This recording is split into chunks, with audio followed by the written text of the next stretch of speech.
नमस्कार, स्वागत है।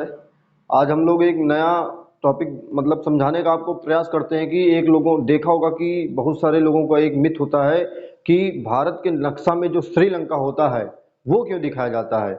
लोग अक्सर इसको जानने के विषय में अलग अलग इसमें भ्रांतियां फैली हैं। कुछ लोगों का मानना है कि जो भगवान श्री राम थे वो वहां पर गए थे, इस कारण भारत श्रीलंका को अपना भाग भगवान के वहां पे चरण पड़े थे, इस कारण भारत को श्रीलंका में मैप में दिखाया जाता है। ऐसा कुछ नहीं है। हम इसको ज्योग्राफी के हिसाब से बताएंगे कि किस कारण से श्रीलंका को भारत के मैप में सम्मिलित किया जाता है। ठीक, तो इससे पहले आपको समझने से पहले आपको पता होना चाहिए कि हमारा जो भारत है, यदि भारत का मैप बनाया जाए तो ये जैसे हमारा प्यारा भारत,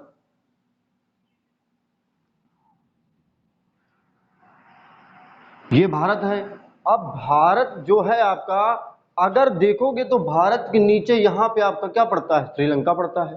अब जब यहीं पे आपका श्रीलंका पड़ता है तो इसमें आपके क्या क्या क्वेश्चन भी यहाँ से बहुत सारे बनते हैं कि कैसे कैसे क्वेश्चन बनते हैं। क्वेश्चन जानने का प्रयास करेंगे और बताएंगे श्रीलंका जो पड़ता है ये भारत के नक्शे में क्यों दिखाया जाता है। चलिए हम इसे समझने का प्रयास करते हैं। अगर आप समझने का प्रयास करोगे तो अगर देखोगे यहाँ पे कि भारत में ये जो तट है इसे पूर्वी तट, इसे पश्चिमी तट कहा जाता है। ठीक, तो पूर्वी तट, ये जो पूर्वी तट है तो यहाँ पे क्या है, बीच बीच में आपका ये जो तट होते हैं ये बीच में क्या है आपके कटे फिटे हैं, और जब कटे फिटे होते हैं तो इनको एक सेफ देने के लिए एक यहां से रेखा खींची जाती है जिसका नाम होता है, ये रेखा आपकी खींची जाती है, इसे कहा जाता है आपका आधार रेखा। आधार रेखा, आधार रेखा या इसी को इंग्लिश में बेस लाइन कहा जाता है। क्यों ये बेस लाइन क्यों खींची जाती है? बेस लाइन इसलिए खींची जाती है कि ये जो कटा फिटा आकार है इसको एक कॉन्टिन्यूअस शेप देने के लिए, और ये जो रेखा होती है ये आपकी काल्पनिक होती है, काल्पनिक रेखा होती है।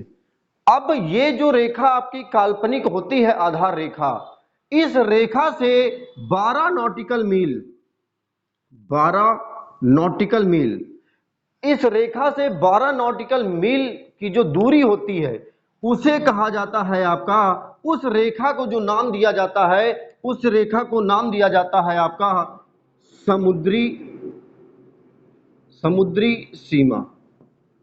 उस रेखा का क्या नाम दिया जाता है? उसे समुद्री सीमा का नाम दिया जाता है। इसके बाद ये आपकी आधार रेखा की से जो दूरी है ये समुद्री सीमा की कितनी, 12 नॉटिकल मील। अब आधार रेखा से लगभग 24 नॉटिकल मील, तो आधार रेखा से 24 नॉटिकल मील जो रेखा एक होती है उसे कहा जाता है आपका सहलग्न, सहलग्न क्षेत्र। तो सहलग्न क्षेत्र होता है।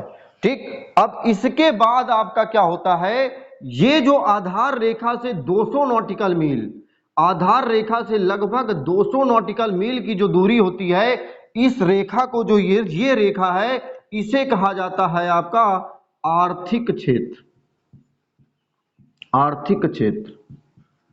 अब अगर किसी देश में आधार रेखा से 200 नॉटिकल मील की जो दूरी होती है वहां पे उस देश का कब्जा माना जाता है, तो भारत का जो क्षेत्र है ये आधार रेखा बेस लाइन से लगभग कितना दूरी पर है, यहां पर जो भी चीजें प्राप्त होंगी लगभग आर्थिक क्षेत्र, आर्थिक क्षेत्र के बाद जो आपका आता है इसे उच्च सागर कहा जाता है। उच्च सागर का मतलब इसे हाई सी कहा जाता है, हाई सी या उच्च सागर।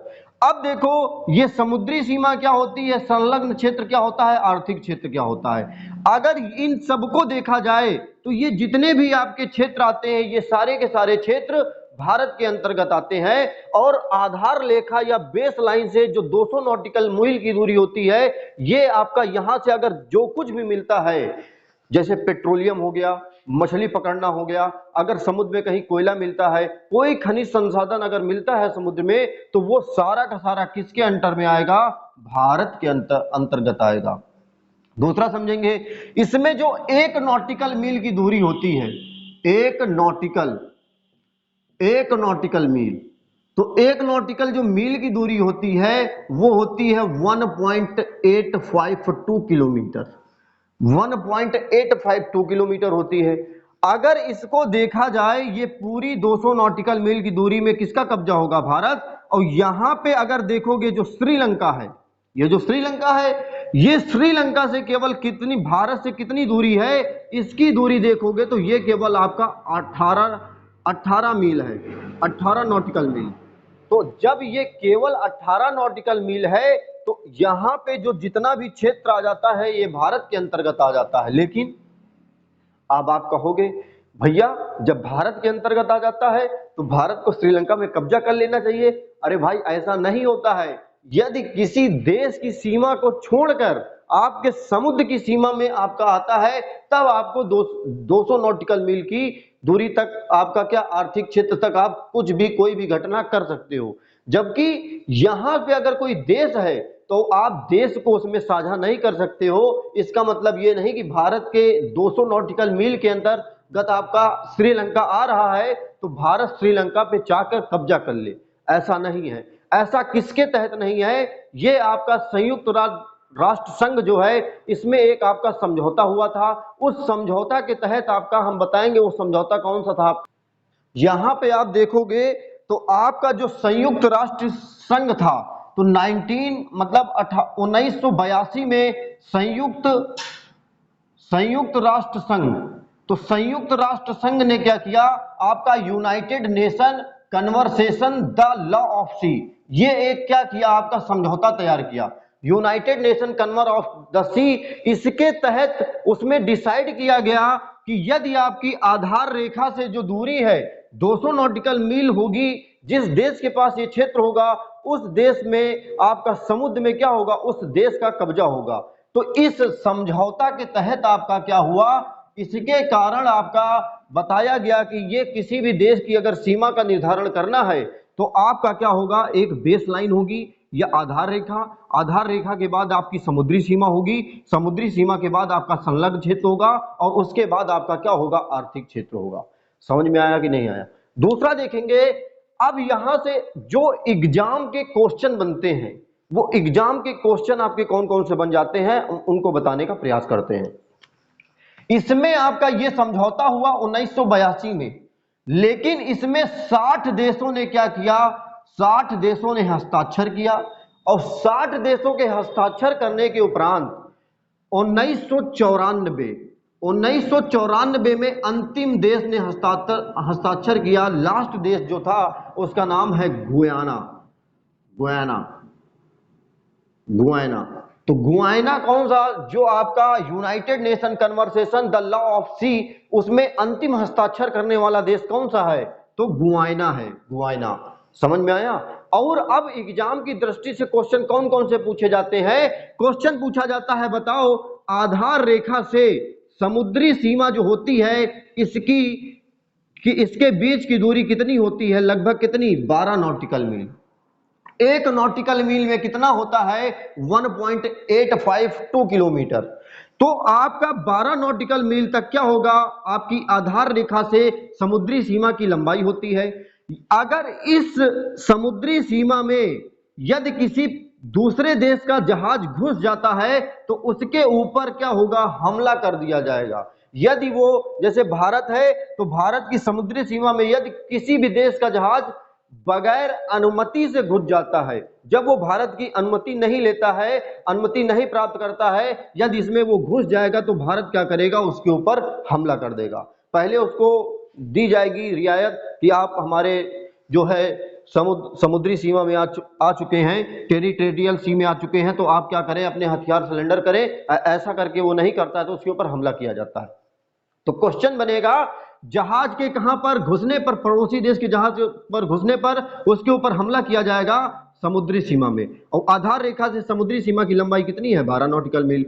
इसके बाद आधार रेखा से आपका क्या है, सहलग्न क्षेत्र, सहलग्न क्षेत्र या इसी को कंटिजिवस जोन कहा जाता है। तो सहलग्न क्षेत्र की दूरी कितनी होती है, 24 नॉटिकल मील, 24 नॉटिकल मील।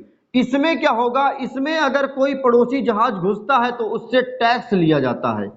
यदि आप हमारे संलग्न क्षेत्र में आए हैं तो आप क्या करिए, हमें टैक्स दीजिए, आपके ऊपर हमला नहीं करेंगे।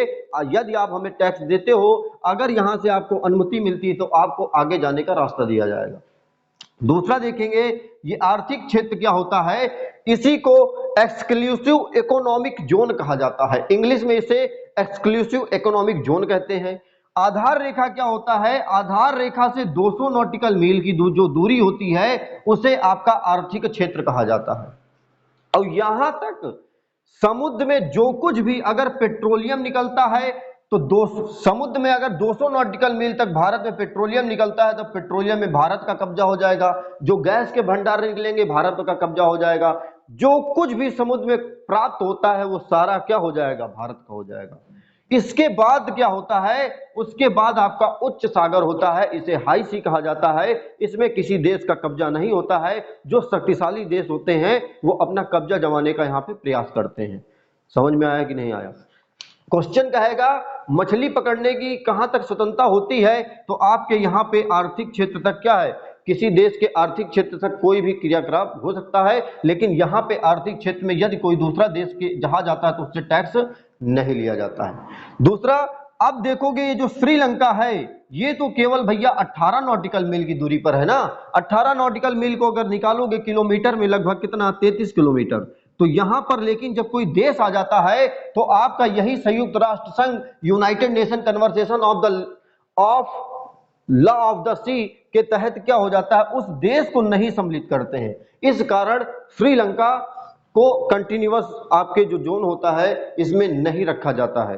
समझ में आया? और भारत के नक्शा के साथ श्रीलंका क्यों दिखाया जाता है, क्योंकि भारत का जो क्षेत्र है वो श्रीलंका के आगे तक लगता है, इस कारण श्रीलंका को भी भारत के क्षेत्र में रखा जाता है। अगर भारत का नक्शा बनाओगे तो यहीं पर देखोगे क्या है, आपका अंडमान निकोबार है। ये हम आपको जो आपको ये देश मतलब केंद्र शासित यूनियन टेरिटरी पढ़ाया था वहां पे बताया है। अंडमान निकोबार है तो यहाँ पे क्या होता है, अगर कोई द्वीप भारत को मिलता है समुद्र में तो भारत का क्या हो जाता है, वहां पे क्षेत्र बढ़ जाता है। कैसे बढ़ेगा, अगर मान के चलो कोई भी द्वीप जैसे यहाँ पे मिल गया आपका अंडमान निकोबार, हम तो समझाने का अब देखो समझाने का प्रयास करते हैं कि जैसे अंडमान निकोबार मिला तो अंडमान निकोबार के बगल से एक रेखा खींची जाएगी जिसको कहोगे आधार रेखा। आधार रेखा के बगल में एक रेखा खींची जाएगी जिसको कहोगे समुद्री सीमा। समुद्री सीमा के बगल में एक रेखा खींची जाएगी जिसको कहोगे संलग्न क्षेत्र, और उसके बगल में एक रेखा खींची जाएगी जिसको कहोगे आर्थिक क्षेत्र। तो एक बहुत बड़ा क्षेत्र भारत के पास आ जाता है। ये थे आपके कारण। जो श्रीलंका है इसको मैप में क्यों सम्मिलित किया जाता है, क्योंकि भारत का जो विस्तार है वो आपसे ज्यादा है। ये थे आपके एग्जाम की दृष्टि से इंपॉर्टेंट क्वेश्चन। मिलते हैं नेक्स्ट क्लास में। यदि हमारा प्रयास आपको अच्छा लगा हो तो हमारे चैनल को आप सब्सक्राइब कर सकते हैं। मिलते हैं नेक्स्ट क्लास में, तब तक के लिए जय हिंद।